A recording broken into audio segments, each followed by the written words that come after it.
මේ උතුම් වූ ධර්මදේශනය ප්‍රඥා නාලිකාව තුළින් විකාශය කිරීමට ප්‍රචාරය කිරීමට ධර්ම දානය සිදු කිරීම සඳහා කැනඩාවේ ඔටාවාහි පදිංචි දුෂ්යන්ත පෙරේරා සහ රංජිකා පෙරේරා යුවල සහ ඔවුන්ගේ පුතණුවන් වන වෙනුජ පෙරේරා යන අය විසින් මෙම උතුම් වූ ධර්මදේශනය සඳහා දායකත්වය දරා තිබෙනවා.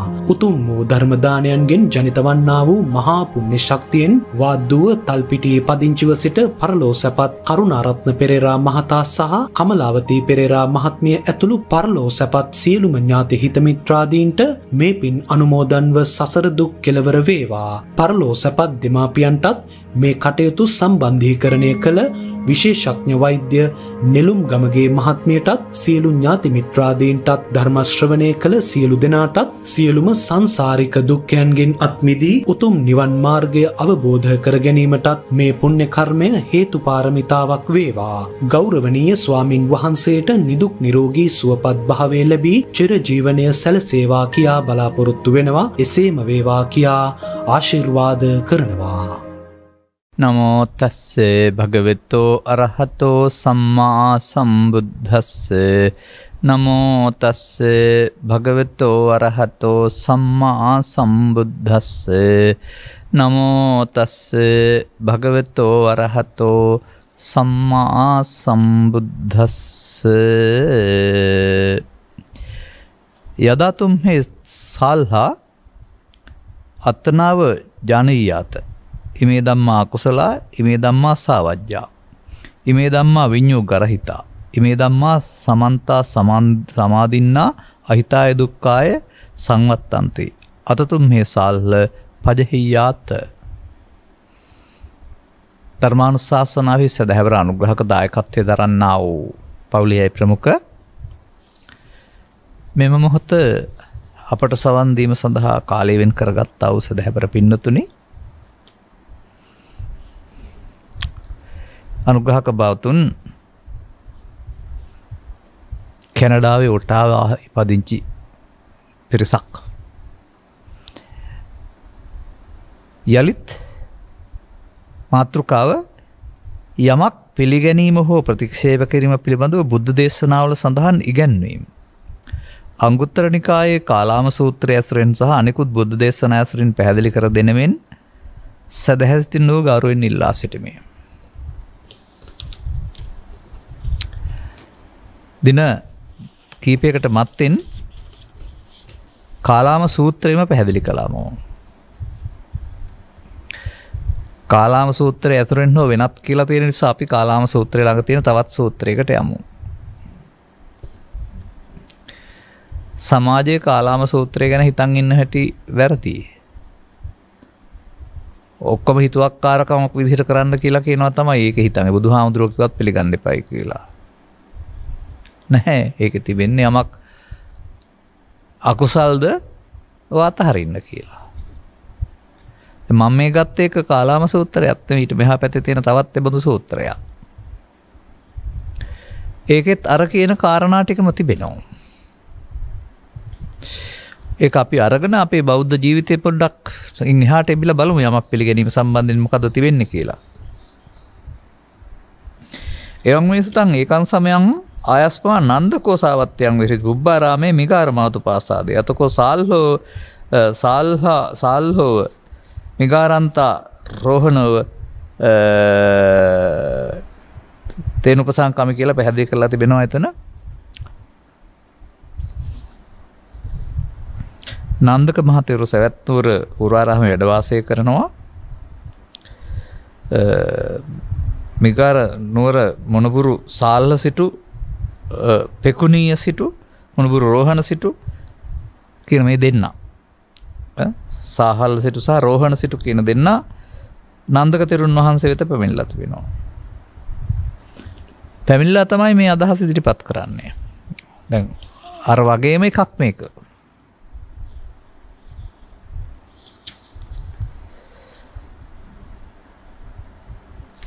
ඒ දෙන්නට තමයි නන්දක හාමුදුරුවෝ මේක ප්‍රකාශ කරලා තියෙන්නේ. අරචිකමයි අතන තියෙන ඒතතුම් මේ කාලාමා මානුස්ස වේන, මෙතන තියෙන ඒතතුම් මේ සාල්හ මානුස්ස වේන. අර ආමන්ත්‍රණය විතරයි වෙනස් වෙලා තියෙන්නේ. මම ඔය ඒකයි කියන්නේ භික්ඛුණී කියව පමණින් ඔක භික්ෂුන් සඳහා විතරයි කියලා කියන්න පුරුදු වෙන්න එපා. ආමන්ත්‍රණයක් විතරයි කියලා. අර ටිකමනේ අනුන් කීපවලින් අනුශ්‍රව කියන වචනේ තේරුම එහෙමනේ අපි කරගෙන තියෙන්නේ. පරම්පරා කතායෙන් මේ මෙසේ වේවයි. අපගේ අදහස හා සැසඳේයයි. තර්කයට ගැලපෙනවායි න්‍යායට ගැලපෙනවායි මගේ දෘෂ්ටි හා ගැලපෙයි කියලා හැයි ඒ විදිහට මේ මහනුග ගුරුවරයා කියලා හරි අපේ මතයට ගැලපෙනවා කියලා හරි පිළිගන්න කියලා නෑනේ.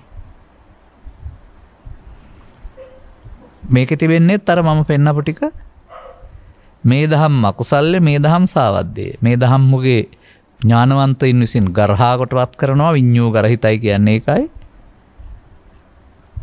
මේ දහම්ම පරිපූර්ණ වූවා වූ පරමාර්ථයන් ගන්ලා ලද්දෝ අහිත දුක් පිණිස මේ දහම් පිරිච්ච අය අහිත පිණිස දුක් පිණිස වැටෙනවා. මේ අකුසල් වලින් පිරිච්ච අය. ඒ නිසා අකුසල් හැරපියව. ඔය තමයි දීලා තියෙන නිදහස. තමන්ට තේරෙනවා නම් මේක දුක් පිණිස අහිත පිණිස සිදු වෙනවයි කියලා ඒක අතහරින්න කියලා. දැන් මම මේ ඔස්සේ ටිකක් විවෘතව වෙන තැනකට ගිහින් මේක ඔස්සේ පැහැදිලි කරන්නම්. හොඳයි ඔබ පාරම්පරිකව බෞද්ධ වෙලා උපදිනවා. දැන් ඔබ බුදු සමය ගැඹුරට හදාරලාද ඔය පිළිගත්තේ ඔක්කොම? මේ සමාජයේ අද තියෙන දේවල් මාමේ ලෝට බිහිවෙන කාලවක් වානුවේ ගෞතම සසුන තුළ නිවන් ගැන කතා කිරීම තහනම් වචනයක්. අපට උපදෙස් ලැබුණේ ගිහි සමාජයේ දැන් නිවන් දකින්න බෑ පින් දහම් කළා අනාගත බුදුහාම ශාසනය නිවන් දකින්න. ඒ කියලා දීපු අයත් එහෙමයි එදාට අනාගතේට. දැන් ඒකේ අනුන් කීපවුනේ නෙවෙයිද අපි පිළිඅරන් තියෙන්නේ.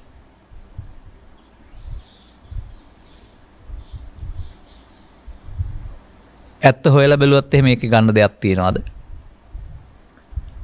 අපි පස්සේ හොයලා බලමුකෝ ඒ වගේ. මොකද තථාගතයන් වහන්සේ අපමාදව මත පදන් කියලා කියනවා අසුරු ගණ සනක්වත් භවයේ වර්ණනා කරන්නේ නැහැ කියලා කියනවා. මේ ජීවිතේම දුක් කෙලවර කරගන්නේ කියලා කියනවා. තේරුම් ගත්තොත් උන්වහන්සේ වදාළ පරිදි. ඒ වගේම මේ මිනිසාට ලැබෙන ශන සම්පත්තිය අති දුර්ලභ එකක් කියලා පෙන්නනවා. සියලු ලෝක විශේෂත්ව විශේෂ ගත්තහම.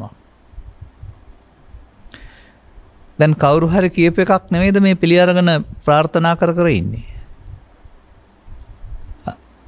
අනුන් කීපවුනින් පිළිඅරන්නේ දේ තියෙන්නේ.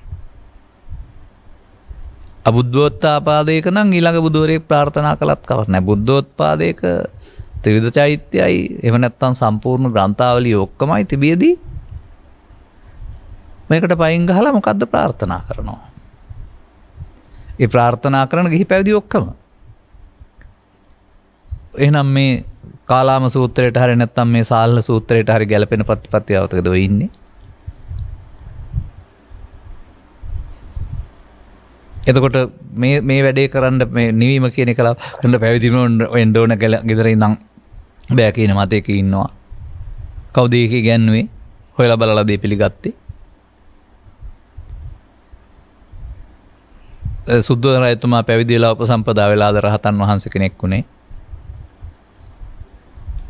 බාහිය මිය ගියා ආර්ය පුද්ගලයෙක් කියලා වදාරනවා බුදුන් වහන්සේ. ඇඳුම තවත් ගිහි ඇඳුම.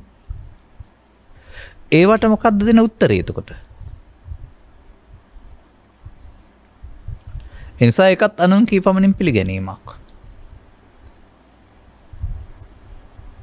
ඊළඟට සසුන භික්ෂු භික්ෂුණී උපාසක උපාසිකා සිව්වන පිරිසට අයිති කියලා තිබෙනවා. එදා ඒ සිව්වන පිරිස දැනුමෙන් සම්පරිපූර්ණ වෙනතුරු පිරිනුවම් අඩින්නේ නැහැ කියලා උන්වහන්සේ වදාරලා තිබෙනවා. දැන් සම්පිරිනුවම් අඩින්න කාලේ පරිපූර්ණ නිසයි කියලා. අනතුරුව භික්ෂු ශාසනයක් තියෙනවා, භික්ෂුණී ශාසනයක් තිබෙනවා. ලංකාවෙත් මේවා පිහිටවනවා. බුදුන් වහන්සේ නම් භික්ෂුණී ශාසනය ආරම්භ කළා. මිහිඳු හාමුදුරන්ට නම් ආයිතියක් තිබුණ නැහැ කියලා පොතේ පෙන්නනවා සංඝමිත්තාව ආවයි කියලා. ඒ භික්ෂුණී ශාසනය ලෝකේ තියෙනවායි කියලා කියනවා. ලංකාවේ වුණාට ඒක අතුරුදහන් වුණායි කියලා කියනවා. වර්තමානයේත් ඒ වෙනුවට භික්ෂුණී ස්වරූපයේ ගත්ත කොටසක් දෙකාකාරයෙන් ඉන්නවා. කහපාට වස්ත්‍රය ඇඳට සිවුරක් නොවන වස්ත්‍රයක් අදින සිල් මෑණිවරු වශයෙන් දසසිල් සමාදන් වෙලා සහ තවත් මේ බමුණු මතේ කරගහගෙන ඉන්න නැතුව උන්ට මේක ලබා දීම සුදුසුයි කියලා බිය නැතුව ගත්ත තීරණ ගත්තා වූ උතුමන් වහන්සේලා කීප නමකගේ තීරණය නිසා උපසපන් භික්ෂුණීන් ඉන්නවා ලංකාවේ. එතකොට දැන් ඒගොල්ලන්ට පුරුෂ ශාස්ත්‍රය උරුම නැද්ද? අපිත් වේදිකාවල තාමත් කියන්නේ භික්ෂුණී ශාසනය ඉවරයි අනාගත බුදුහාමුදුරුවෝ පහළ වෙනකම්ම භික්ෂුණීන්ට උපසම්පදාව නැහැ කියලා. ඒ බමුණු මතයක් කරගහත් එකක් නෙවෙයිද? ඒ පුරුෂාධිපත්‍ය නෙවෙයිද? කොහොමද මේ මම එහෙම කියන්නේ? ධර්මයේ දන්නේ නැති අය මම එහෙම කියයි. මොකද මේ ධර්මයේ අනුගමනයේ ප්‍රතිපදාවට ස්ත්‍රී බවක්, පුරුෂ බවක්, ගිහි බවක්, පැවිදි බවක් කියන කාරණා වළංගු නැහැ. ඒවා ජීවත් වෙන්න වළංගුයි සම්මුතියේ. එනිසා මේ පිළි අරන් තියෙන අනුන් කිවට මම මේකක්වත් පිළිගන්නේ නැහැ අද. ත්‍රිපිටකය කියවලා තේරුම් ගත්ත කෙනෙක් වශයෙන් ගෞතම සාසන අනාගත බුදු සාසනක නිවනක් ගැන ප්‍රාර්ථනාවක් මම කරන්නෙත් නැහැ, කරවන්නෙත් නැහැ. මේ පැවිද්ද නිවන් සඳහා කියලා අපි පැවිදි වුණාට සබ්බ දුක්ඛ නිස්සරණ කියලා එකෙන් ගිහියට ඒක අහිමි කියලා මම කියන්නෙත් නැහැ. ඒ වගේම ගෞතම අනාගත බුදුහාමුදුරුවෝ පහළ වුණු භික්ෂුණී ශාසනයට උපසම්පදාව අහිමි කියන එක මම කියන්නෙත් නැහැ. මම කියන්නේ රටේ පුතාලා වගේම දෝනිලත් ඉන්නවා දුවලත් දිරි සම්පන්න. ධර්මය අරන් බලන්න වැඩේ කරලා ඕවද බාධා කියලා. ඒ සසුනේ පැවැත්මට මේ යොදාගත්ත යහපත් උපක්‍රමයක් තමයි උපසපන් බව කියලා කියන්නේ. නමුත් මේ උපසපන් බව කියන්නේ එහි බික්කු උපසම්පදාව හෝ සරණාගමන උපසම්පදාව නෙමෙයි ඊට පස්සේ දීපු බාල එකක්. මාර්ගඵල අතුරුදහන් වුණාන් පස්සේ විනයගාරක භික්ෂු පිරිසක් මගින්වත් ශාසනය හදන්න හදාගත්ත යහපත් පියවරක් ඒක. වරදක් එහෙම නෙමෙයි. නමුත් මට තේරෙන්නේ නැති එකකුත් තියෙනවා උතන. රහතන් වහන්සේත් උපසපන් භික්ෂුන් වහන්සේට වඳිනවා කියලා අපේ ස්වාමීන් වහන්සේ තාමත් කියනවා. මං හිතන්නේ පු탁ජන භාවය තුළ උත්තුක්කංශරයක් ඒ තියෙන්නේ. උපසපන් භික්ෂුන් වහන්සේ රහතන් වහන්සේට වඩා විශාල වුණේ කොහොමද කියලා මට තේරෙන්නේ නැහැ. නිකලස් බවයි බුදු සමයේ උත්තම බව පෙන්වලා තිබෙන්නේ. ඒ නිසා මම කියන්නේ මේ සද්ධර්මයේ තේරුම් අරන් බලන්න. ඊට පස්සේ මොකද්ද මේක උගන්වන්නේ? අපේ සම්මතයේ ගිහි සමාජයට වෙනම ශික්ෂාපදයක් තිබුණාට භික්ෂුණී සමාජයට මේ සිල් මෑණිවරුන්ට වෙනම ශික්ෂාපද තිබුණාට උපසම්පදාවට වෙනම ශික්ෂාපද තිබුණාට ඒ ධර්ම විනය අනුව ධර්ම විනය නෙමෙයි. ධර්ම විනය මොකද්ද තියෙන්නේ? ධර්ම විනය තියෙන්නේ ස්කන්ධ පංචකයේ ආත්මය දුකට හේතුවයි, ස්කන්ධ පංචකයේ අනාත්මය දුකින් මිදෙන මගයි. ඒ ස්කන්ධ පංචකයේ අනාත්මය බලන්න තහනන්ද කාන්තාවන්ට ගිහියට තහනන්ද ධර්මයේ තේරුම් ගන්න බැලුවොත් කර්මක්ෂය වෙන එක වෙන්නේ නැද්ද? උනොත් නිවීම සාක්ෂාත් වුණොත් එහෙම අර වහන මිටි අදහස් ඔක්කොම පොළවේ ගහන්න වෙනවා නේද? ඊට පස්සේ වැඩක් නැතිව වෙනවා නේද? මේ පතුරන වහන මිටි අදහස් වලට යටත් වෙලා ඉන්න නෙමෙයි ඕන. සද්ධර්මයේ තේරුම් ගත්ත පුද්ගලයෙක් අනුගමනය කරලා ස්ත්‍රී පුරුෂ ගිහි පැවිදි වේදෙන් තොරව දුක තුනී කරගන්න එක. නොදීනද කවුරුත් ආයේ. වර්තමාන මතධාරීන්ට නෙමෙයි බුදුරජාණන් වහන්සේටවත් බෑ ආපහු එක කරන්න. ධර්මයේ ගත්ත කෙනෙක් නැත්නම් ඒ මගපල ලැබෙන එක නවත්තන්න. එහෙම කවුරු කීවේ නැතත් තනියම හරි මම කියන්නේ මේක ඔක්කොම කියවපම් මට තේරෙන දේ. මේ තථාගත දේශනාව ස්ත්‍රීත්වයේ මුල් කොටගෙන පහත් දාප එකක් හරි පුරුෂත්වයේ මුල් කොටගත් උසස් තැනක් හරි නෙවෙයි. ඒවා සම්මුතියින්. මේකේ පවතින ස්කන්ධ පංචකයේ අනාත්මය සහ ආත්මය. ස්කන්ධ පංචකයේ ආත්මය ගිහිව හිටියත් පැවිදිව හිටියත් කැලේ හිටියත් දුකටපත් කරයි. ස්කන්ධ පංචකයේ අනාත්මය අනුගමනය කරන්න පුළුවන් නම් කොහේ හිටියත් දුකින් මුදවයි. එකපාරක් විතරයි මම මේ කිව්වේ. තව පැත්තක් තියෙනවා. කොහේ හිටියත් මිනිස්සු දුකටපත් කරන්නේ කාම විතර්කේ, ව්‍යාපාද විතර්කේ, විහිංසාව විතර්කේ. ඒකට ස්ත්‍රී පුරුෂ ගිහි පැවිදි ભેදයක් නැහැ නේ. ඉතින් අර ඔය ශික්ෂාපද සංවරයත් තුළ හිටමින් ඔය ත්‍රිවිධ විතර්ක වඩන එක තමයි පෘථග්ජනය කරන්නේ. ශික්ෂාපද සංවරයේදම හිටියට ත්‍රිවිධ විතර්කයේ පාලනයක් තේරෙන්නේ නැහැ සතිය නැත්නම්. පහන සංඥා විග්‍රහ කරන බුදුන් වහන්සේ ඒ ප්‍රහාණය සඳහා ත්‍රිවිධ විතර්ක ප්‍රහාණයමයි තියෙන්නේ. ඒක භික්ෂුණීන් සඳහා අවලංගුයිද? ගෘහස්ත සමාජය සඳහා අවලංගුයිද? නැහැ. ත්‍රිවිධ විතර්කේ නම් දුකටපත් කරන්නේ ත්‍රිවිධ විතර්කේ ප්‍රහාණ කිරීම බුදුදහමේ මාර්ගයයි. ත්‍රිවිධ විතර්කේ ප්‍රහාණය කරන්න වාඩි වෙලාම ඉන්න ඕනේද? නැහැ. අවදි උතෙන් පටන් නින්දට යනතුරු පද්දරට හම්බ වෙන අරමුණක් හෝ මනෝද්වාරිකව මේ ත්‍රිවිධ විතර්කේ තමන් හදාගත්ත මෝඩකමක් හිත ඇතුලේ මේක එනවා. ආවමයකට අහු වෙන එකට කියනවා මුලාව සිහි නැතිකම කියලා. ඒ සිහි නැතිකම තුළ දෘෂ්ටිවාදයක් තුළ ගත්ත ඔක්කොම මේ ඔක්කොම යල්පැනගිය මත කාටවත් අහිමි කරන්න එහෙම බෑ. දුෂ්ප්‍රඥයන් සඳහා දුන්නත් ගන්න බැරි එක වෙනම කාරණයක්. ප්‍රඥාවන්ත නම් කාටවත් අහිමි කරන්න බෑ. නොනිදා මෙමර නින්දේ අද එනු එනු පිබිදී කියලා මට අර ශ්‍රී ලංකා මාතා ගීතයේ අග පදේ මතක තියෙනවා. මම පාරම්පරික බෞද්ධයින් ඔක්කොටම භික්ෂු භික්ෂුණී උපාසක උපාසිකා. ඔය පරණ මත නැත්තම් අනුන් කිව දේවල් පිළිගන්නේ නැතුව ධර්ම ශ්‍රවණය කරලා Tamanට මේක පුළුවන් ද කරන්න බැයිද කියලා පැහැදිලි කරගන්න. තේරෙනවද? බලාපොරොත්තු වෙන්නේ නික්ලේශී බව නම් නික්ලේශී බව සම්පූර්ණ කරගත්තාම කවුරුත් ආයේ උපසම්පදාව දෙන්න ඕනේ නැද්ද? දෙන්නේ නැත්තම් තියාගන්න කියන්නේ. සතර දුක් කෙලවර කරන්න ඕනකම තියෙන්නේ. එහෙම කියන්න කට හයිය තියෙන්නේ මේක තේරෙනකොට නැත්තම් බයයි කියන්න. එහෙම නැත්තම් මෙතනම තියෙන පදයක් මම ගන්නවා වෙනත් ආකාරයෙන්. ඉති ලෝභෝ භික්ඛවේ ඉති දෝසෝ භික්ඛවේ ඉති මෝහෝ භික්ඛවේ කම්ම නිදාන සම්භවෝ. කර්ම නිදාන කර්මයේ නිදාන කොට ඇත්තේ ලෝභ දේශ මොහ මොකන. ලෝභක්ඛයෝ දෝසක්ඛයෝ මොහක්ඛයෝ කම්ම නිදාන සංඛයෝ. මේක භික්ෂුන් සඳහා පමණයි කියලා සීමාව පනවලා තියෙනවද උන්වහන්සේ? ඕන කෙනෙකුට ලෝභ දේශ මොහ ඡය කරනවා නම් කම්ම නිදානේ නතර වෙනවා. එනිසා මේක විවෘත දහමක්. එදා ගෙදරින් ඉවත් වෙච්ච ශාස්ත්‍රය තිබුණා ජීවිතයක් ගවේෂණශීලී ජීවිතයක් ඉන්දියානු සමාජයේ. ඒ අයට එදා සරල ජීවිතයක් තිබුණා. මොකද උපේන සැප ඉපීම පිළිබඳ කතාවක්ම තිබුණේ නැහැ. දෙන දෙකකින් යැපෙන සරල ජීවිතයක්. ඒක උදව් වෙන්නේ ඇති. දූතාංග 13ත් උදව් වෙන්නේ ඇති නික්ලේශී බව හොයන සරල අයට. ධර්මයේ තේරුම් ගත්ත අයට. තේරුම් නොගෙන දූතාංග රකින්න ගියොත් එහෙම ලොකු දුකක් ඒක. ඒකෙන් කියවෙන්නේ ඒ පැවිද්ද සඳහා වෙන් වුණා කියන එක නෙවෙයි මේ ධර්මය. අද තියෙන්නේ සංකීර්ණ ව්‍යාප්ත වුණ සසුනක්. ඒ භික්ෂුත්වයේ චාරිත්‍ර වාරිත්‍ර සිවුරු තිබුණාට අද ජීවත් වෙන ජීවිතේ ඊට වඩා වෙනස් හුඟක්. සමාජයෙන් වෙන් වුණ ජීවිතයක් නෙවෙයි තිබෙන්නේ සමාජගත ජීවිතයක්. ඒ වගේම අනිකුත් වෘත්තිකයන් වගේම රාජ්‍ය සමග සම්බන්ධ වෙලා දේශපාලනයට සම්බන්ධලා වෘත්තීය ජීවිතයක්.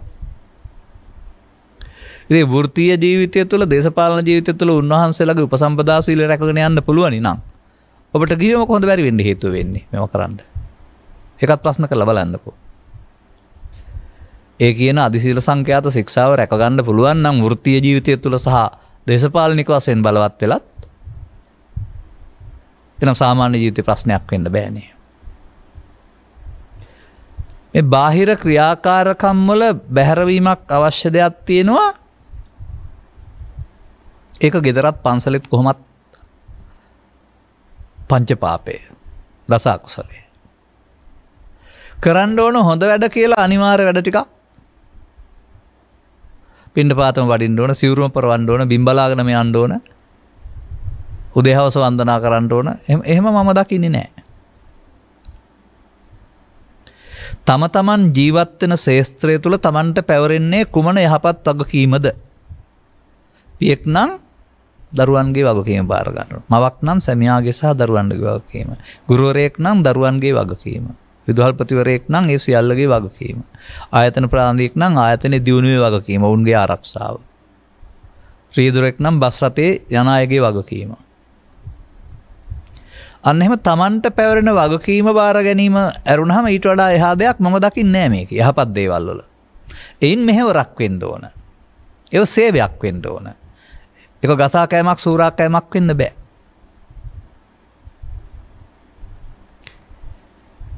අනතුරුව මේකේ තියෙනවා වෙනත් දැක්මක්. අන්නේ දැක්මේ තියෙනවා පිරිහෙන හැටි සහ නොපිරිහෙන හැටි. අර කටයුතු කරන්න ගියාට පෘථග්ජන පුද්ගලෙක් නම් පෘථග්ජන පුද්ගලෙක් වශයෙන් ඔහු ඒ කටයුතුම ලෝභ දේශ මොහ එකතු කරන තැනට හදා ගන්නවා.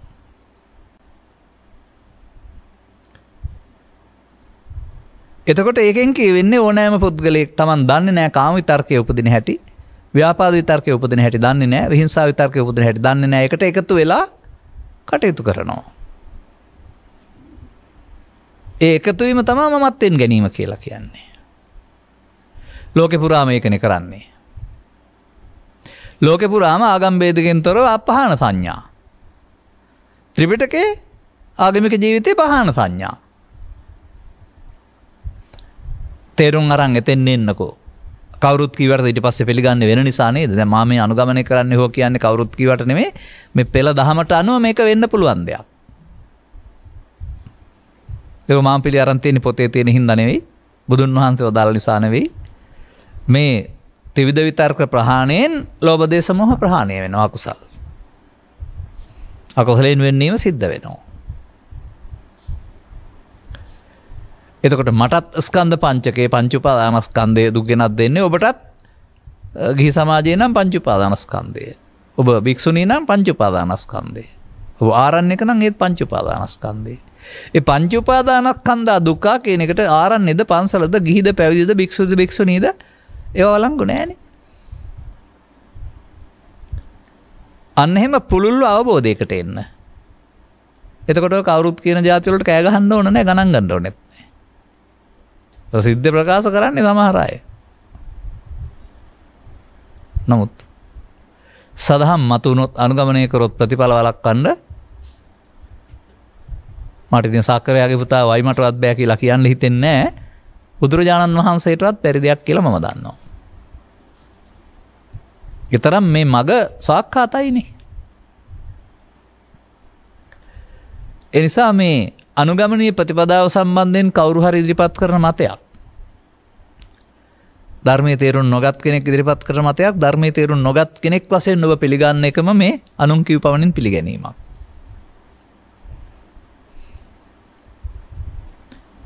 ඔය සමහරු තාමත් හිතන් ඉන්නවනේ ඔය මරණයෙන් එහා පැත්තේ තියෙන එකක් වෙ නිවන කියන්නේ. ජාතියක් ජරාවක් ව්‍යාධියක් ශෝකයක් මරණයක් නැති කිව්වම මේ ඔක්කොම මේ ජීවිතේ තියෙනවා නිවන ගියාම ඒව නැහැ කියලා හිතන් ඉන්නේ. ඒ තේරෙන්නේ හැටි. මේ තථාගතයන් වහන්සේ වදාරනවා පරිනිබ්බිතෝසෝ භගවා පරිනිබ්බානාය ධම්මං දේසේති කියලා. තමන් වහන්සේ 35 වෙනි වියේදී මේ නිවීමටපත් වෙලා නිවීම ඉඳගෙනයි මේ නිවෙන හැටි කියලා දෙන්නේ. ඒ ජීවිතය තුළ තියෙන්න ඕන දෙයක් නේ නිවීම කියන්නේ. නිවුනහමනේ මැරෙන්නේ නැත්තේ. ඒකනේ මරණයක් නැති කියලා කියන්නේ. අපි හිතන් ඉන්නේ ශරීරයක් තියෙනවා මරණයටපත් වෙනවා ඊට එහා පැත්තේ නිවනට ගියාම ආයෙ උපදින්න නැති හින්දා මැරෙන්නේ නැහැ කියලා.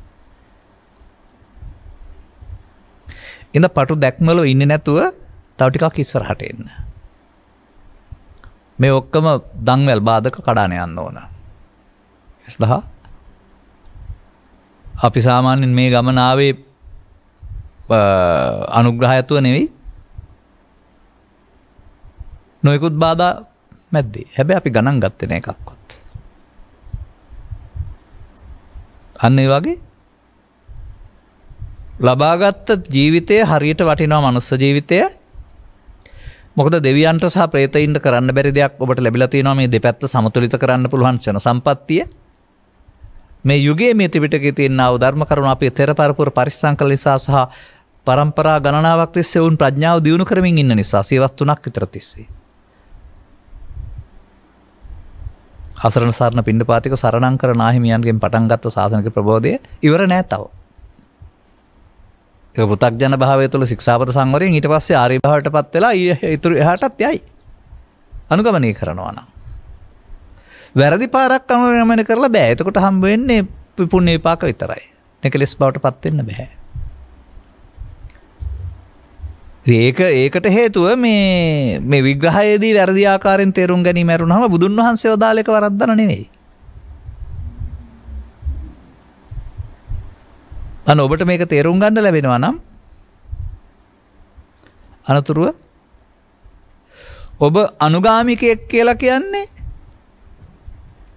මල් අරන් තෙල් අරන් බෝධියට යනවා පන්සලට යනවා කියන එක කියලා විතරක් හිතන්න එපා. පොය දවසට කරන වැඩක්. ඔය අනිත් ආගමිකොත් ඒ දවස්වලට කරන්නේ.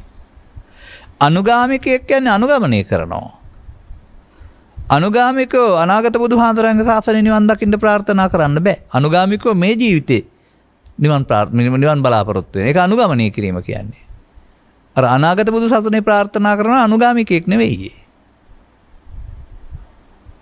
ඔබට අනුගාමිකයෙක් වෙන්න මේ ධර්ම ශ්‍රවණය ඔබ තුළ ඇති වෙන කරුණ අවබෝධය අනුගමනීය ප්‍රතිපදාවකට ඔබපත් කරනවා. එතකොට ඔබ ඒක පිළිගන්නේ මේ පොතේ තියෙන කරුණු 10න් හරි මම කියන නිසා හරි නෙමෙයි අනුගමනය කරනකොට ඔබට මේ ප්‍රතිඵල ලැබෙනකොට. නිසා ඔබේ ඉල්ලීම පරිදි මම අර මේ කාලාම සූත්‍රයේ නිදහස කියන කාරණා තව වටේ පිට වටත් අරන් පෙන්නුවේ මේ ඔබ එතකොට මේ අනුන් කියන දේවල් නෙවෙයිද පිළි අරන් ඉන්නේ කියලා. නෝත් යථාර්ථය හැමෙදී අදහස් වැදගත් නැහැ. යථාර්ථවාදීව අනුගමනීය ප්‍රතිපදාවක් තුළ මේක යම්කිසි බුදුන් වහන්සේ පෙන්වා වදාළ වීරයක් උපක්‍රමික බවක් තියෙනවා. ඒ සතිපත් වීම කියන වචනට අදාළ වීරිය උපක්‍රමික බවට කවදාවත් පිටකේ කොතනක හරි මේක භික්ෂුන් සඳහා පමණයි කියලා හැම උන්වහන්සේ පනවලා නැහැ.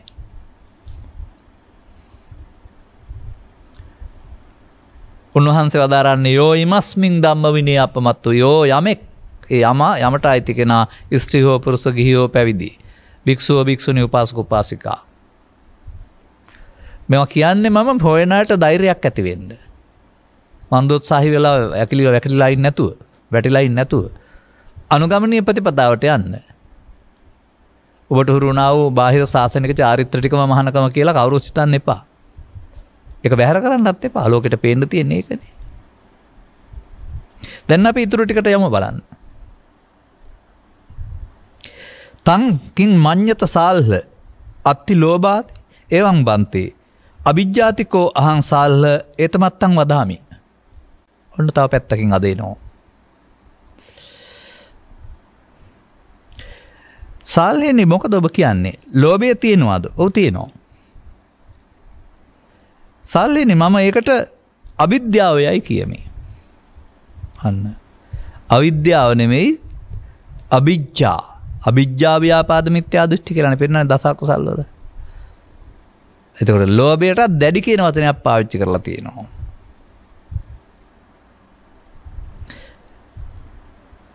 සාල්හිනි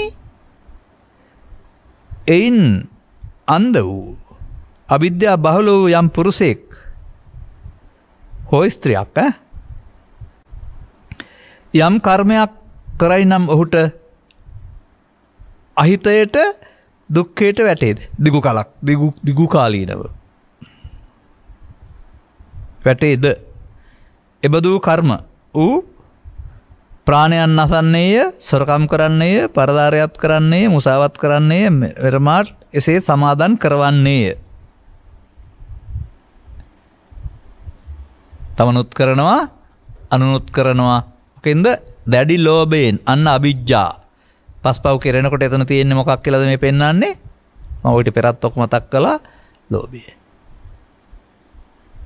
මේ යමක් දෙන්න ලෝභය කියන එකේ මේ පැහැදිලි කරන ලෝභ කියන වචනේ ඊට වඩා ගැඹුරු අර්ථයක්.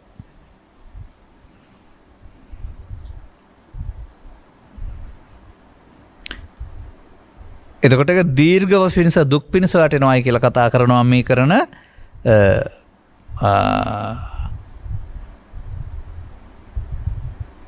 කාරණා ටික. ශික්ෂාපද 5න් 4යි මේකේ දාලා තියෙන අනික අවලංගු වෙලා තියෙන. ඒ කියන්නේ ඒක ශික්ෂාපදයක් වශයෙන් අරම්ම නෑ ඒ කාලේ. ඒක අනවශ්‍ය බැහැරම කරපු එකක්. අද තමයි ඒක මේ 80ක් විතර මත්පැන් බොන බෞද්ධ වෙන්න හින්දා ශික්ෂාපදේ වළංගු කරන්න වෙලා තියෙන්නේ. බොරු කියා මත්පැන් බොන්නේ නැහැ කියා බොනවනේ. නැත්නම් ඒක සම්පූර්ණයෙන්ම බෞද්ධ නෙමෙයි මනුස්ස ජීවිතේට සාරධර්ම සහ ජීවිතේටම තහනම් දෙයක් වෙන්න ඕන. මොලේ අවුල් කරන්න පිස්සන් බවට පත් කරන මේ දේ ආය ඒකට නීති විරෝධී නීත්‍යානුකූල කියලා තියෙන්න බෑ. ඒක සම්පූර්ණයෙන් සමාජ විරෝධී, සදාචාර විරෝධී, මානව විරෝධී.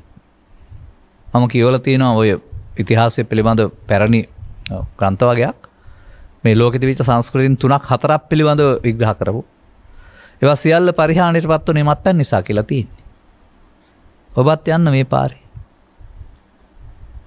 බෞද්ධ කියා ඔළුව විකල් කරගන්න, මොලේ විකල් කරන බැරි පාරේ යන්න. අපිම දන්නේ නෑ මේ නැව අපිත් එක්ක ගිලෙනකම් කියන්න පුළුවන් එදාට. වෙන්න ඉස්සෙල්ලා අපි කියන්නේ.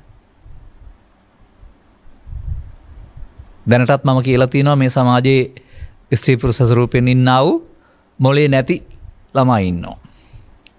මොලේ කියන්නේ මොලේ ඇති. නමුත් අනිත් ළමයින්ට වගේ ඉගෙන ගන්න, පාසල් යන්න, ඇඳුම් අඳින්න, කන්න බොන්න මොකුත් කරන්න බෑ. මනුස්ස රූපයක් විතරයි. බුද්ධිය ටිකක් වැඩිලා නැති. සාමාන්‍යයෙන් බලන්න පුළුවන් මූණ තොල් දෙක ටිකක් බරයි. ඇස් දෙක රවුම්, කටෙන් කෙල බේරෙනවා. ඉසකයාවල පිළිවෙලක් නැහැ. හිතයක් උරු වගේ. ඉස්පස් දෙපැත්තටම ඉන්නවා. අම්මලා තාත්තලා එහෙම නැහැ. හොඳයි. පරිේශනයක් නම් මම කළේ නැහැ. නමුත් මම උපකල්පනය කරනවා ඉස්සර ජීවිතේ මොලේ එපා කියපු අය තමයි දැන් මොලේ නැතුව ඇවිදින් ඉන්නේ. ඔය මත්පැන් බොන මිනිස්සු මට මොලේ එපා කියලා ඔය කියන්නේ. මොලෙන් වැඩ කරන්න බෑනේ, මොලේ නැතුව යනවනේ, සිහි කල්පනා නැතුව යනවනේ. මේක මිනිස්සු සම්පූර්ණයෙන් මේ සිහි කල්පනාවකින් මොලේකින් වැඩ කරන අය ඉන්නේ. එයා මොලේ නැතුව වැඩ කරන්න කැමති වෙනවා. පරිණාමය විසින් ඊළඟ ආත්මෙට මොලේ නැති ජීවිතයක් ලබා දෙනවා.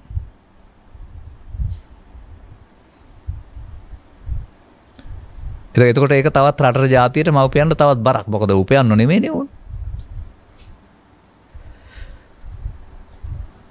සාල්හානි තංකිම්මච්ච සාල්හ අති දෝසෝති එවම් බම්පේ. අනිත් ඊළඟ කාරණාව. ද්වේෂය ඇද්ද? ඔය තියෙනවා.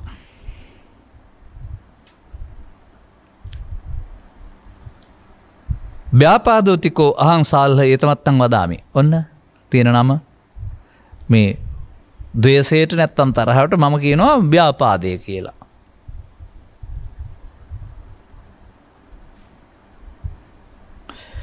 සාල්හෙනි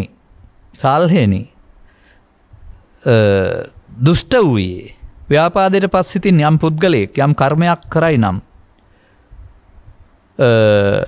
දිගු කලක් ඔහුට අහිත වෙනස වැටෙන්නම් එබඳු ක්‍රම කරන්නේද? ආයෙත් අර පස්පව්වලට මෙහා 4 කරවන්නේද? දුක් පිණිස වටිනවද? එහි ස්වාමීනි වහන්සේසේ එවම් බන්තේ.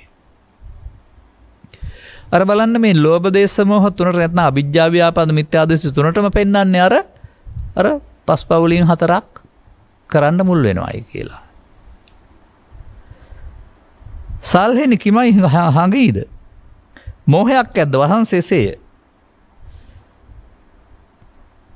සල්හෙනි මම අවිද්‍යාවයයි ඒට කියමේ. ඔන්න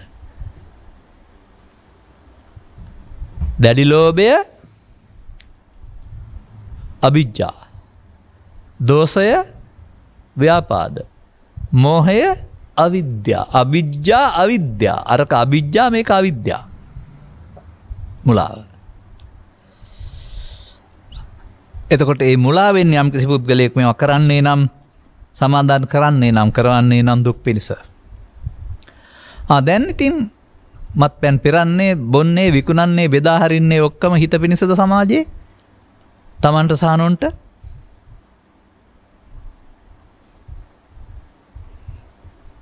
අන්න ඒ අය ඒවා කරන අය, කරවන අය, බලපත්‍ර දෙන අය, තමන්ගෙනම නැතත් බිරිඳගේ හෝ නෑදෑයෙකු නම් බලපත්‍ර අරන් මේවා කරන අය කල්පනා කරලා බලන්න. මේ රට හදන්නද හදන්නේ කියලා.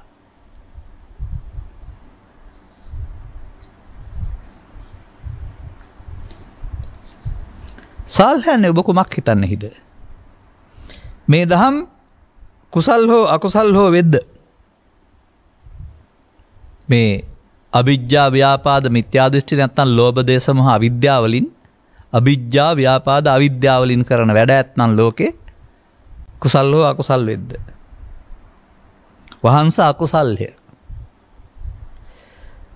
සාවද්‍ය හෝ අනවද්‍ය වෙද්දී කියන්නේ වැරදිද නිවැරදිද කියලා අහන්නේ. වහන්ස වැරදිය. විඤ්ඤෝ ගර්හිතද විඤ්ඤෝ ප්‍රශස්තිතද? ඒ කියන්නේ ප්‍රඥාවන්තයින් ඥානවන්තයින් ගරහනවද ප්‍රශංසා කරනවද? වහන්ස විඤ්ඤ ගර්හිතය. නොනැත්තන් පොලිසියේ නීති පොතත්, වෛද්‍ය විද්‍යාලයේ සෞඛ්‍ය පොතත්, අධිකරණයේ නීති පොතත් මේ සේරම මේවා හරි හොඳ හරි කියන්නේ නැහැ.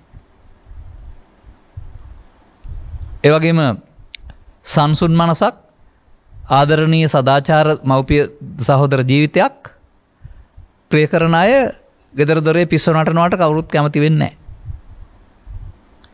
මත්පැන් බීලා ඇවිදින් පිස්සු නටනවනේ ගෙදර අම්මා තාත්තා දූ දරුවෝ කියලා දන්නේ නැතුව. විඤ්ඤෝ ගරහති. විඤ්ඤෝ ගරහති කරනවා නම් පිස්සෝ කියලා තමයි කියන්න තියෙන්නේ. විඤ්ඤෝ ප්‍රඥාවන්තයින් නැත්නම් ඥානවන්තයින් ගරහ කරන දේවල් කරනවා නම් එහෙනම් ඔවුන්ගේ කල්පනා ශක්තිය ගැන හොයලා බලන්න වෙනවා.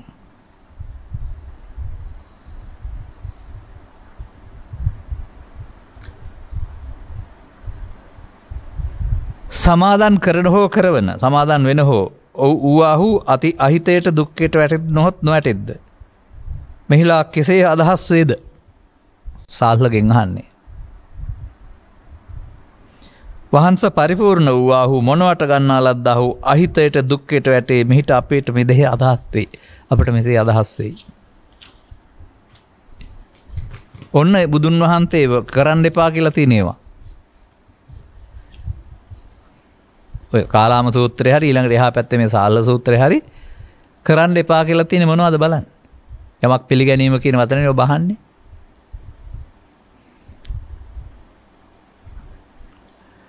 එබැවින් බුදුසසුන තුළ කලක් තිස්සේ අනුන් කියූ දේ පිළිගැනීම සිදු වුණා සද්ධර්මයේ ගැඹුරට විවරණ නොවන වැරදි විග්‍රහයක් තුළ අනුගමනය කරලා ප්‍රතිඵල ලාභී නොවන අය කියන අදහස අනිත් අය පිළිගත්තා. අනුගමනය කළේ වැරදි ප්‍රතිපදාවක්, ඒ නිසා ප්‍රතිඵල නැත්තේ. නමුත් ඒක පරම සත්‍යයක් වශයෙන් පිළිගත්තා. එය සම්බුදු සසුනක දොර වසා දැමීමට, මගඵල දොර වසා දැමීමට, ගෞතම සසුන නාමික සසුනකට සීමාවකට මගඵල නැති හීන සසුනක් බවට පත් කිරීමට හේතු වුණා. තව ඉතින් මොකට අතුරුදහන් කරන්න සාක්කිත් තව හොයනවා. අවල් පොතේ මෙහෙමයි තියෙන්නේ කියලා. අතුරුදහන් වෙන හැටි කතාවකුත් හදලා තියෙනවා. රුවන්වැලි සෑයට ධාතු එකතු වෙලා පිළිමයක් හැදිලා මොන ලෝකෙත් දන්නේ නැහැ ඉන්නේ මේගොල්ලෝ. මට කියන්න තියෙන්නේ මේ කතාව ඇත්ත නම් මම ඊට විරුද්ධව සටන් කරනවා. අතුරුදහන් කිරීමට විරුද්ධව 5000ක් වෙනකොට ලක්ෂ 5ක් තියන්න. ඒ ගොඩනැගිලි හදලා හරි රාජ්‍ය අනුග්‍රහය ලැබලා නෙමෙයි. අනුගමනීය ප්‍රතිපදාවක් ඇති මිනිස්සු තුළනේ සසුන රැකෙන්නේ. සසුන කියන්නේ මේ ලබපාස සියලු පව නොකිරීමනේ, ගොඩනැගිලි නෙමෙයිනේ. අනුගමනය කළොත් ප්‍රතිඵල තියෙනවා. ප්‍රතිඵල තිබුණොත් ඊළඟ පරම්පරාවක් හැදෙනවා. මේ පරපුර ගෙනියන්නේ එහෙමයි සසුන පරපුර. බුදුන් වහන්සේ අවබෝධ කරන ශිෂ්‍ය පරපුරක් හැදුවා. අපි හිතමුකෝ නැති වෙලා ගියයි කියලා. නමුත් නැති වෙලා ගියා කියන එකේ තේරුම ආයම් බලන අතුරුදහන් කියන එක නෙමෙයි. විමුක්තායතන සූත්‍රය මම පැහැදිලි කළා කරුණු 5ක් යටතේදී. බණ අසා මෙනෙහි කිරීමෙන්, බණ කියන්න යාමෙන් මෙනෙහි කිරීමෙන්, සජ්ජායනා කොට අර්ථය මෙනෙහි කිරීමෙන්, අනුවිතර්කනේ අනුවිචාරණේ මනසනුපෙක්ඛණයෙන්, වැරදි කර්මස්ථානයක් කරන සමාධියක් වඩා මගල්පල බලාත් නොවන විට ඒ පිළිබඳ හොයා බැලීමෙන් ඔය ඕන එකක් තුළින් පාර පෑදෙනවා කියලා තියෙන්නේ. අපි ඔය වැරදි සමාධිත් වඩපු අය, අපි ඔය පාලියත් මෙනෙහි කරපු අය, අපි ඔය සූත්‍ර දේශනාවල අර්ථයත් ගැඹුරට කල්පනා කරපු අය, ඒ වගේම අනුවිතර්කණේ අනුවිචාරණේ මනසානුපෙක්ඛණේ කරපු අය නිකන් නෙමෙයි කතා කරන්නේ. මේ එකක්වත් නොකර පඬිත වාක්‍ය කියනවට වඩා හොඳා කටපියන් ඉන්න එක. ඒ පිළිබඳ අත්දැකීම් නැතුව කවුරුවත් කීවට ගිරවෙක් වගේ කියනවට වඩා හොඳයි කට පරිස්සම් කරන් ඉන්න එක. මොකද මේ සසුනේ දොර වසා දැමීම පාපයක්නේ. සංසාර ගමන් මගේදී රවුමක් කැරකිලා මිනිසුන් අතරට එන්නේ බුද්ධෝත්පාදයක මේ තව ටිකයි තියෙන්නේ තේරුම් අරගෙන අනුගමනය කරන්න විතරයි. ඔය සත්තු අනුගමනය කරන්නද වෙනත් ආගම අනුගමනය කරන්නද වෙනත් ලෝකික? ඔවුන්ට දරවසන එක පාපයක් නෙමෙයිද?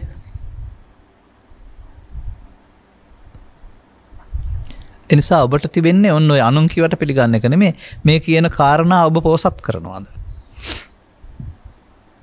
ඔබ ලෝභයේ දේශේ මෝහේ පොහසත් කරන්නේද? ධනෙ නෙමෙයි මම අහන්නේ. වඩන්නේද? එහෙනම් අහිත පිණිස ආඩ පිණිස මම කටයුතු කරනු ලබන්නේ.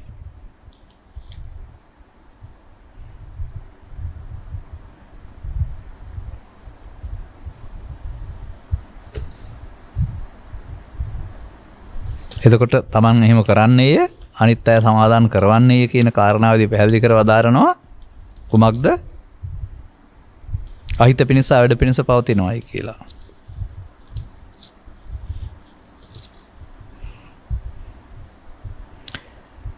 සල්හිනි ඔබ කුමක් හිතනවාද? මේ දහම් හෝ කුසල් හෝ අකුසල් හෝ වෙද්ද වහන්ස ඊට පස්සේ අතට පෙන්වන්න ඊළඟ කාරණේ මට පිටුවක් පෙරුණ ගන්න බැරි වුණා.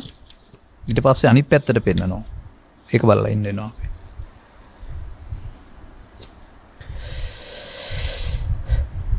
අලෝභයක් ඇද්ද වහන්සේසේය මම අනවිද්‍යාවයි කියමි.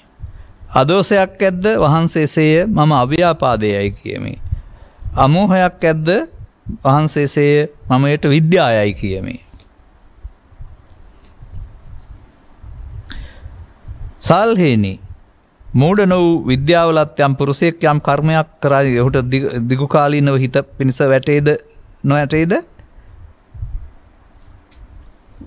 සමාදාන කරවන්නේ හිත පිණිස නොවේද හිත පිණිස වැටේද? සාමීනි හිත පිණිස වැටේ. හර අවිජ්ජා ව්‍යාපාද අවිද්‍යා අනවිජ්ජා අව්‍යාපාද විද්‍යා. බලන්න මේ සූත්‍රයේ තියෙන වචන ටික. විද්‍යා.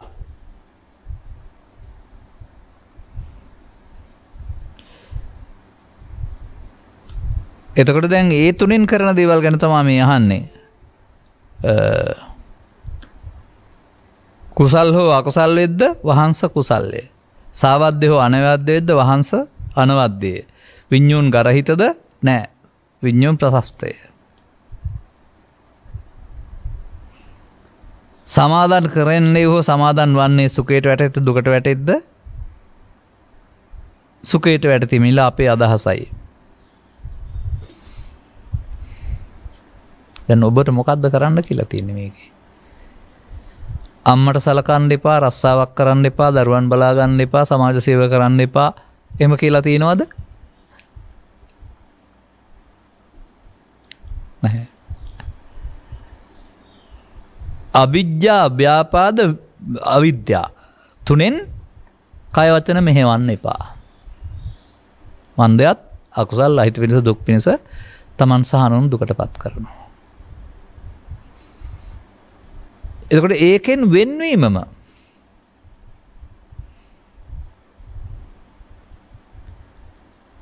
තමයි මේ පෙන්වලා තිබෙන්නේ. දැන් මේ කාටද කියන්නේ? හාමුදුරුවන්ටද මේ කියන්නේ? නෑ. මේ සිටු පුත්‍ර දෙන්නෙකුට කියන්නේ. ඒ සිටු පුත්‍ර දෙන්න අය කහලා සාදු කියලා ගෙදර ගියා කියලා නැත්නම් අනුගමනය කරනවද කියලා පැහැදිලි තියෙන්නේ.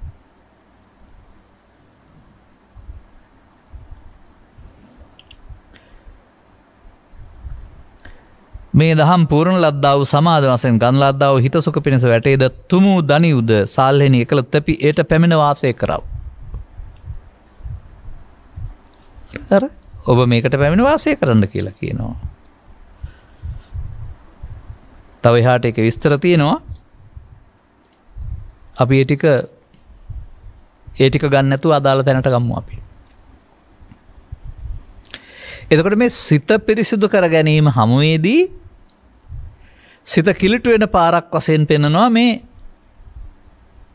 අවිජ්ජා ව්‍යාපාද අවිද්‍යා කියන අදහස් තුනෙන් යුක්තව කටයුතු කරන එක. අකුසල් වඩන්න. දැන් මේවා නොකරනවා කියන එකේ තේරුම ශික්ෂාපදයෙන් වෙන් වෙලා ඉන්නවා කියන එක නෙවෙයි. දැන් මේවා පුරුදු කරගත්ත සිතකින් ඔබ ඉන්නේ. දැන් මේ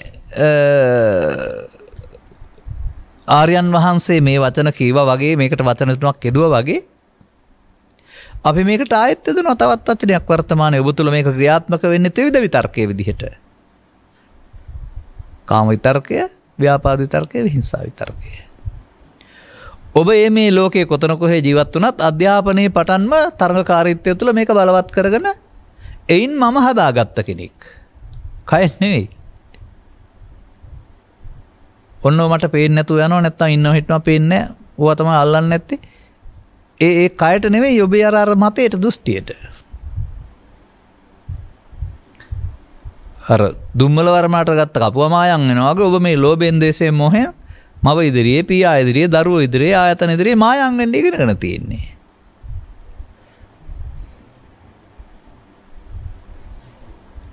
මාවකට කියන්නේ ඔබ ත්‍රිවිධ විතර්කයේ රූකඩයක්. ඔබ නෙමෙයි ඔය කටයුතු කරන්නේ. ඔබේ චිත්තාභ්‍යන්තරේ පෝෂණය කරගත්තා වූ මේ මෝඩකම් තුන විසින් ඔබව පාලනය කරනවා.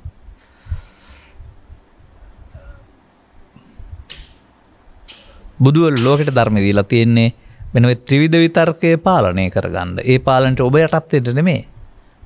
ඔබ ඒවා පාලනය කරගන්න. අන්න එතනදී බුදුන් වහන්සේ වදාරනවා මේ මෙතෙක්කල් කටයුතු කළේ ඔබ මේකට එකතු වෙමින් සිහි නැතිව.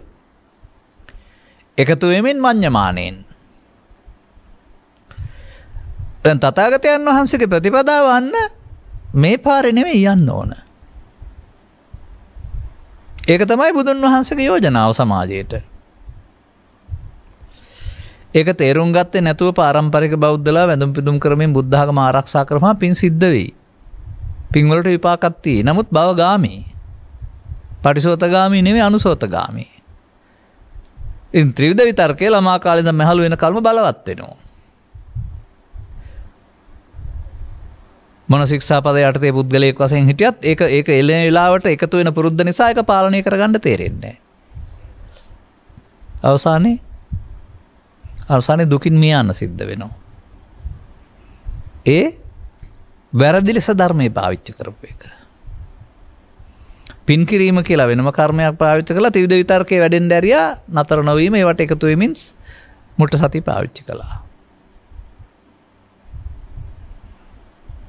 අසුරු ගසන සැනකින් එයා එතෙන්ට ඇවිදින් ඔබව රූකඩයක් බවට පත් කරනවා, සමාජයට අවුල් කරනවා, ඔබේ ජීවිතෙත් අවුල් කරනවා. නමුත් මේ දේවල් නෙමෙයි, යකඩ නෙමෙයි, රත්තරන් නෙමෙයි, වස්තු නෙමෙයි මේ චෛසික. එහි පවතින පීඩනය තමයි බලවත් වීම කියලා කියන්නේ ඔබ ඒකට දීපු අගේ. ඒකෙන් ඇති කරන පීඩනය තමයි ආතතිය කියලා කියන්නේ. ඔබට නොකර නොකියා ඉන්න බැරි තරම් බලවත් ඒක. නමුත් මේක එකතු වීමෙන් වැඩෙනවා වගේම එකතු නොවීමෙන් ප්‍රහාණය කරන්න පුළුවෙනි. ඒකට තථාගතයන් වහන්සේ වෙනම ධර්මය කියලා දෙන්නේ නැහැ. ප්‍රහාණය වුණාම ධර්මය හම්බ වෙනවා. ප්‍රහාණය තමන්ට අදාළ ත්‍රිවිධ විතර්කයන්හිදී තමන් අනුගමනයේ ප්‍රතිපදාවක් තුළ එකතු නොවීමෙන්. එතකොට ඒක අකුසලයෙන් වෙන්නේ මේ කුසලයේ වෙනවානේ. අවිජ්ජා අනවිජ්ජා, ව්‍යාපාද අභ්‍යාපාද, අවිද්‍යා විද්‍යා.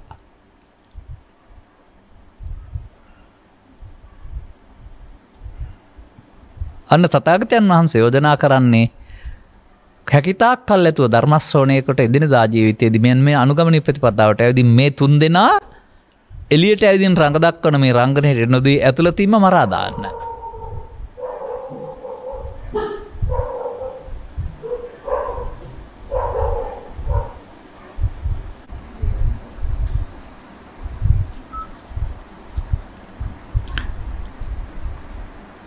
අන ඔබ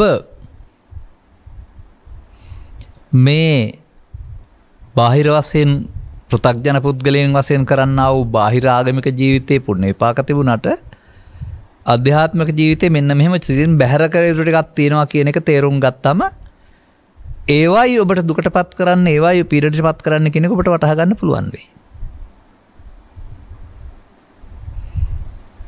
ඒ පිළිබඳ ජීවිතේ දුකයි කියන වරුණාම මේ ත්‍රිවිධ විතර්ක බලවත් වීම දුක් ගෙනත් දෙනවා කියන එක පිළිබඳව ඔබට අවබෝධයක් නැහැ. පසුගිය දේශනා ගණනාවක් අරගෙන විවිධ කතා ඉදිරිපත් කරමින් මම මේ සියලු වැරදි කලේ පුද්ගලයෝ නෙවෙයි කාම විතර්කයේ ව්‍යාපාද විතර්කයේ විහිංසා විතර්කයේ නේද කලේ. ඒකට ආණ්ඩුවට දඬුවම් දෙන්න බෑ නේද? යහපත් මිනිසුන් හැදෙන්න නම් මේ විතර්ක තුන මිනිසුන්ගේ හිතෙන් මරා දාන්න ඕන නේද? ඔය සිහියෙන් කටයුතු කිරීම කාරණා තුළ කෙලෙස් නැතිවීම කියලා කියන්නේ ඕක නේද කියලා කොතරම් පැහැදිලි කරලා තියෙනවද? මිනිසුන් තුර රද වෙන්නා වූ නොමිනිස්කම මරා දමා මිනිසත්කම රජ කරන්නට බුදුන් වහන්සේ දරූ උත්සාහයක් මේක. ඒක හැමදාමත් වර්තමාන සමාජයටයි ඕන. අර අනාගතයේ සිහිනමාන සමාජය හැදුනට අද හැදෙන්නේ නැහැ. දැනටත් මේ අනාගතේ නිවන් දකින්න බහුතරයක් පුරුදු වෙච්ච එකේ විපාක තමයි අපි මේ විඳින්නේ. තවදුරටත් ඒක ඉස්සරහට වෛරයම වපරන දුකම වපරන තැනක් බවට පත් වේවි. නිසා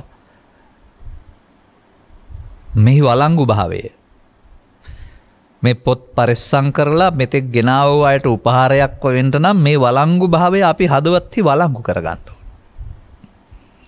මම නම් කියන්නේ කුසීතකම කියන්නේ මෙන්න මේක. මේක අනුගමනය කරන්න කම්මැලි. නැතු අර අතපය කම්මැලි කරන නෙවෙයි. කුසීතෝ හීන වීරියෝ. ගුරු ශිෂ්‍ය පරම්පරාවෙන්ම කුසීතෝ හීන වීරියෝ බවට පත් වුණා. එතකොට වුන් විඳින්නේ පින් රසයේ කාම රසය අරුණාම දහම් රසය නෙවෙයි.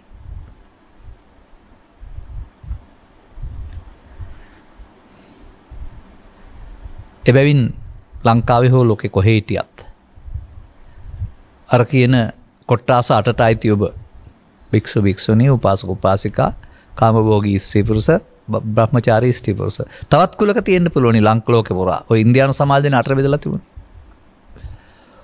ඔය මොකක්වත් බුදු සමයට වැදගත් නැහැ. ජීවත් වෙන්න අවශ්‍ය පත්‍ය පහසුකම් සපයා ගන්න ඕන. ඒක සාධාරණීය වෙන්න ඕන. ඒ කටයුතු වලදීම ත්‍රිවිධ විතර්ක පැමිණෙමින් ජීවිතය අවුල් කරනු ලබනවා. ත්‍රිවිධ විතර්ක තීරණය ගන්නා බවට තීරක බලවේග බවට පත් වුනහම මේ තීරක බලවේගයේ විනාශ කරන් පස්සේ තීරණය ගන්නේ මානසිකව සාධාරණයි. එතකොට එතන නැත්තේ මම අවිජ්ජා නැමැති මම ව්‍යාපාද නැමැති මම අවිද්‍යාව නැමැති මම. ඒ තමයි මමත්වයේ මූණු තුන වෙස් මූණු තුන. ඒ වෙස් මූණු දාගෙන තමයි ඇවිදින් ඉඳ අපට හොයන්න බෑ නිසා. නිසා මා දකින්නේ නැහැ ආගමික ජීවිතයයි පෞද්ගලික ජීවිතය කියලා දෙකක් දකින්නේ නැහැ වෙනම. ජීවිතේම ආගමික කරගන්න ඕන. ඒ නිසා එකට වෙනම කලාවක් වෙලාවක් පොය දවසක් ඒවා සාමාන්‍යයෙන් ධර්මයේ යටපත් වන සමාජයේ අර දසවස්තුක සම්මාදිට්ඨියේ gederම අවිද්‍යාව ව්‍යාපාද මිත්‍යා දෘෂ්ටිකෙන් වැහිලා ඉන්න එක වළක්වන්න ටිකකට ශික්ෂාපද මගින් වෙන් කිරීමක් ප්‍රහාණ සංඥා මගින් වෙන් කිරීමක් කරන්නේ නැහැ ඒකේ. නමුත් ප්‍රහාණය වර්ධනයට ඔබ අවස්ථාව යොදාගත්තා වගේම ප්‍රහාණයට ඒ අවස්ථාව යොදා ගන්නකොට ඔබ ආපහු යන්නේ ගන්නේ. මේකට ධර්මයක් කියලා වෙන මොකක් හරි තියෙනවා කියලා හිතන්න එපා. මේ හැම එකම පෙන්වන්නේ මේ උපක්‍රමශීලී බව. අනුගමනයේ ප්‍රතිපදාවක් පෙන්වන්නේ. එතකොට ඒ සතිමත් වීම සරණ කර ගැනීම තුළින් නික්ලේශී බවට පත් වෙනකොට ඔබට හමු වෙන දෙයට ධර්මය කියලා කියනවා. එතකොට ලෝකෙට මුණ දෙන්නේ ධර්මයේ සරණ කොටගෙන. එතකොට ධර්මයේ නැමැති දිවයිනේ වාසය කරන්නේ. එතකොට තේරෙවි මේ දිවයිනේ වාසය කරනකොට බාහිර ලෝකේ තියෙන බලපෑම් මොනවටවත් ඔබව කලම්බන්න කලබල කරන්න බැරි බව. හින්දා එකට කියනවා පුට්ටස්ස ලෝක ධම්මෙහි චිත්තං යස්ස නකම්පති අශෝකං විරජං කේමං කියලා. එබැවින් මම දකිනවා කමෙන් නගරයෙන් විදේශයට යනවා දරුවන්. සුඛ විහරණය සොයා, වැටුප්පල ඉහළ මට්ටම් සොයා, ගත්කම් වලට රැකියාව සොයා. ඒ සුඛ පහසුකම් ලැබෙන්න පුළුවනි. නමුත් ත්‍රිවිධ විතර්කයේ ලෝකේ කොහෙ බලවත් කළත් ඒකෙන් අත් වෙන්නා වූ පීඩනයේ ජීවිත අවසානයේ තරහා ගන්න බැරි වෙනවා. ඔකට ඩිමෙන්සියා කියලා රෝගිකුත් හැදෙනවා වැඩිපුර ඔළුව පාවිච්චි කරාම මොලේ වයස යනකොට. එහෙනම් ජීවිතයේ අගට යනකොට මොන තත්ත්වයකට මොහොන දෙන්න සිද්ධ වුණත් ඒවා දරා ගන්න පුළුවන් උපේක්ෂා සහගත හිත හදාගන්න එක ඇරුණාම මේ තුන ෂේ කර ගන්න පාරක් ජීවිතය තුළ යොදා ගන්න එක ඇරුණා තුන් වයසේදී උපන් මිනිසාට සදහම් හනු වෙන මිනිසාට විකල්ප මාර්ගයක් මම දකින්නේ නැහැ. නිසා කාලාම සූත්‍රයේ පමණක් නොව මේ සූත්‍රයේ පමණක් නොව තවත් තියෙනවා එහෙම. ආගමික නිදහස කියන එක කවුරු පටවන එකක් වෙන්න බෑ. Tamanට තේරුම් අරගෙන අනුගමනය කරන්න ඕන එකක්. ඔබ මේ මෙතෙක් කල මේ ගත කරලා තියෙන අනුන් පටවපු ආගමක් තුළ මේ ඉන්නේ. ඒගොල්ලෝ කියන විදිහට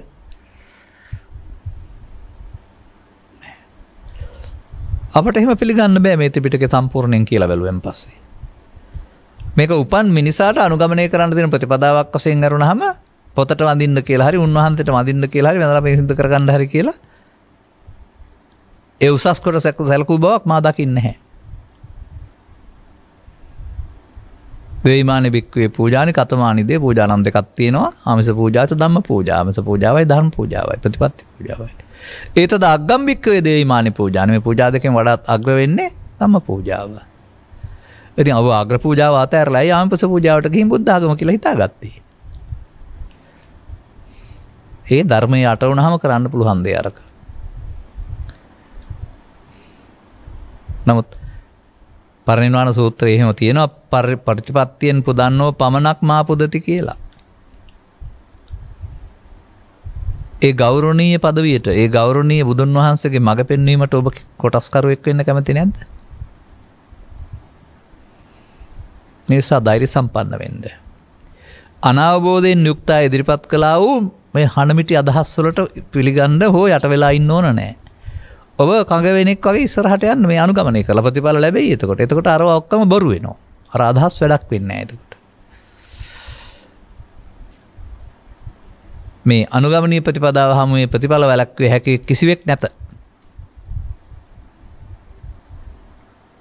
ඔබ හැම දෙනාටත් මෙම කරුණු තේරුම් ගැනීමෙන් බුදුසාමින් පෙන්වන්නා වූ මේ ස්වාධීන චින්තනය හිතුවක්කාරී වෙන්න වගේ දාරපු දෙයක් නෙවෙයි. මතක තියාගන්න. සමාජයේ වපරණ අදහස් වල සත්‍ය අසත්‍ය භාවයතාව පිළිබඳව අනුන් කීවට මේ පිළිගන්න ඕන අනුගමන ප්‍රතිපදාවක් තුළ ප්‍රතිඵල ලැබෙනවා නම්. ඒ ඉදිරි ලෝකයේ සඳහා වෙනත් බාහිර වශයෙන් කරන ලද විප්ලවයන්ට වඩා බාහිර විප්ලව තියෙනවා ලෝකේ.